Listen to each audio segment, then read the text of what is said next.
from Trevor in Lusaka. I'm going to read it to you verbatim. Hi, Jerome. Some of my Shamwaris bumped into you and mates on a houseboat on Kariba a few weekends ago. And it's absolutely true as well. And I'm still trying to recover from that. I hope the tiger were good. No, they weren't actually. We caught more Kariba bream than tiger, to be honest, Trev. Where do you holiday? What do you do for a relax? I love the bush and I love Kariba. Mpumalanga area. Yeah? Those kind of trout farms. And then are you a fly fisherman? No, I'm useless at that. We just go biking and hiking and that kind of thing. I'm a big runner. That's another thing I'm involved with. I thought you were... just based on the no, this is the Movember. The Movember. I just thought maybe it was one of those things with trout fishing. You know what I mean? To me, says Trevor, the difference between last week's show on value investing and this week's one on growth comes down to the methods of analysis. The former fundamentals, the latter technical in nature. Would your guest agree? Yes or no? Yes. Explain to us, firstly, what is fundamental analysis and what is technical? Fundamental is when you look at the company and its prospects based on the business that it's addressing, its ability to grow. You try and form a model of what kind of growth might be implied by the market that it's in and whether it's got new customers coming or whether it can sustain certain growth. And you compare it to its peers globally and you try and arrive at some sort of sense of where it might be going.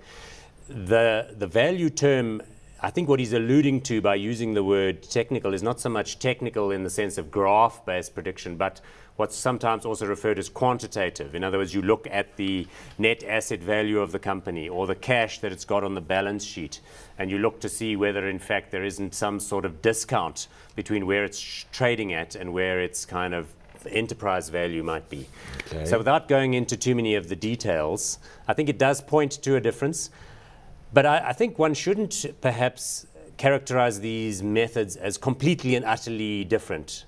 I've seen over my time in the market people use these so-called different methods and come to the same buy recommendations with regard to stocks, but for slightly different reasons. So you might, for example, like Impala Platinum at the moment because you think the value of the ounces that it's got in the ground and its various facilities is attractive. But you might equally, from a fundamental point of view, project on the basis of Chinese auto sales that it's going to be a good one for the future. And you can then take your investment in the company and see how it does. So, while I think there's some merit in what he's saying, I don't think one should get too stuck on the terminology. Just on that basis, Platinum, what are your feelings on it? Very positive. For the latter reason, in other words. The Chinese demand. That industry nearly had a complete near-death experience because we know that GM went bankrupt, Chrysler fell out of business completely, Ford nearly died, etc. The number of auto sales collapsed to such an extent that all these auto companies were de-stockpiling, but it's coming back.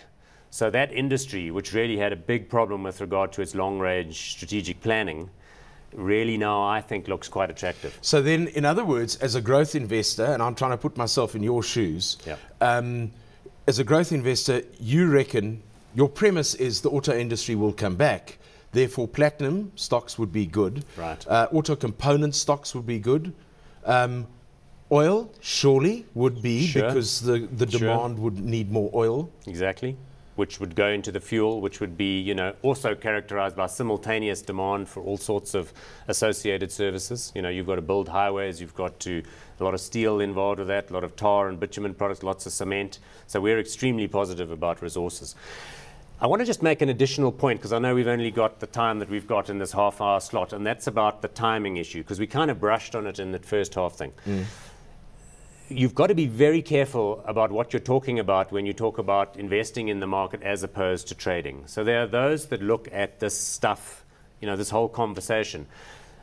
We're growth investors, but we are also, in my opinion, amongst the most patient players in our market because we are inclined to hold stocks right through the cycle. In other words, good years, bad years. We hold retailers when credit demand looks a bit shabby. We hold cement stocks when the building cycle seems to have gone to sleep. What is your time frame? When you take an investment, what are you looking at? Minimum 5 years. Okay. So if you've got that kind of lens, you can understand how you want to there be looking at what it is that the company does and whether you think it's got potential to continue doing well, as opposed to buying some fallen down yesterday's hero. Adrian Saville said last week that they are 100% value investors. Are you 100% growth investors?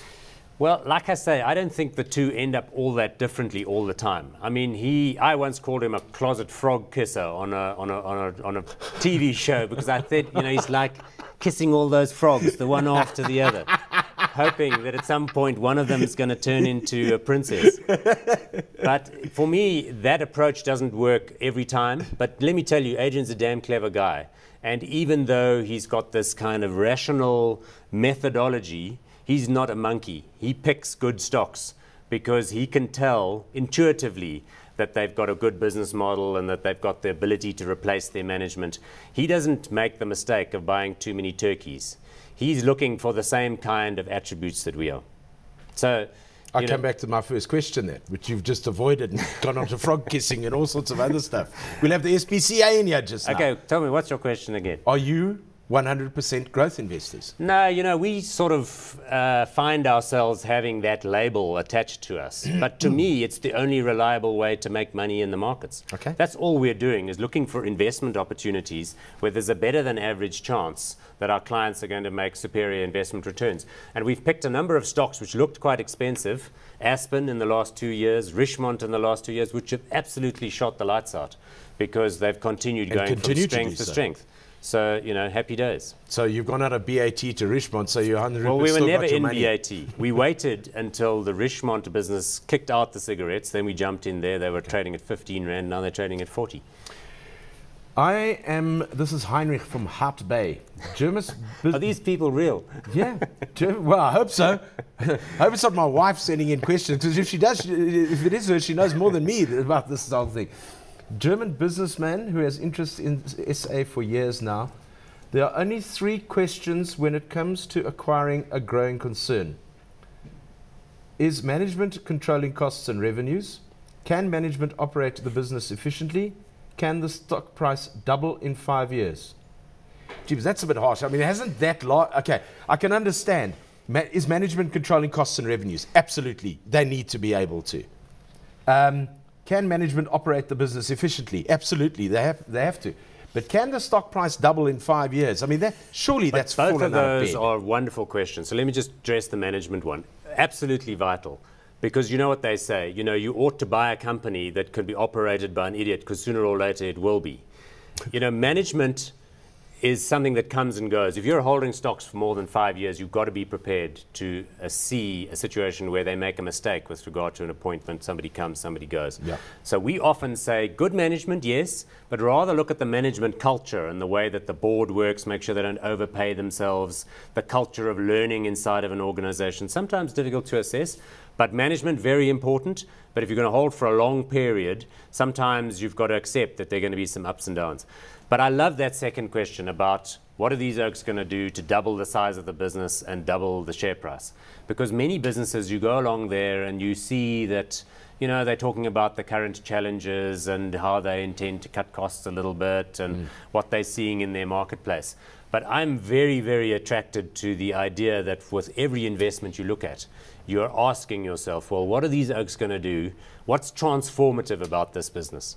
How is this thing going to capture much more of consumer spending at some point in the future? But is it realistic to demand what Heinrich is saying, that it doubles its share price in 5 years? I mean, under these market conditions. No, that's pretty easy, actually. Doubling in 5 years means 15% compounded on a 5-year basis. Once every year for 5 years, 15%, you've got your doubling. I would actually say you've got to be looking for opportunities where you can double inside of 3 years.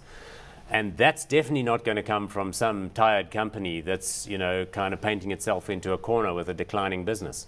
Okay, well then let's look at companies that aren't tired and painting themselves into a corner. Where you go? What are your thoughts? For me, a platinum, good case in point. If the Chinese are going to drive 60 million cars new onto the road every year in 5 years' time, that's a hell of a lot of platinum that's going to be involved. If healthcare spending in the developing world is going to be sharply higher in years to come, that's a very big opportunity for the likes of an Aspen. If mobile telephony is a great business that's going to transcend from voice through to data and all sorts of other great applications, which people are going to spend more money on than they did last year. That's a wonderful opportunity for the likes of an MTN. But then, having said that about how you look at prospective buys, wouldn't you be, if you were going offshore, wouldn't you be buying some things in a place like Ireland, for example? I mean, it's right at the bottom now. There's all sorts of trouble there. Look, a transformative investment opportunity could be found in a tired sector. I mean, if you'd bought Capitec some years ago, if you'd bought Cashbuild some years ago, if you'd bought Famous Brands some years ago, those mid-cap stocks that have really shot the lights out, those are relatively tired industries where some new management team, those are quite tricky to find. I'd be a bit skeptical about looking for opportunities in a bombed out sector of the world economy just somewhere because they bombed out. I mean, it's possible, but remember, countries like that often have declining population growth. They have, relatively stable GDP per capita.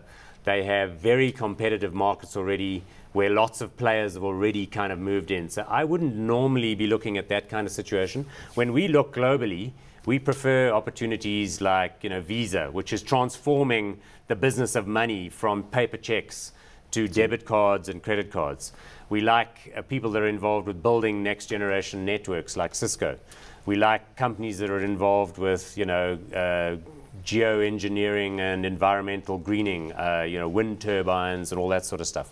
So sometimes we are a little bit out there, but we're prepared to back ourselves over time, provided you can find the quality company in each of those sectors.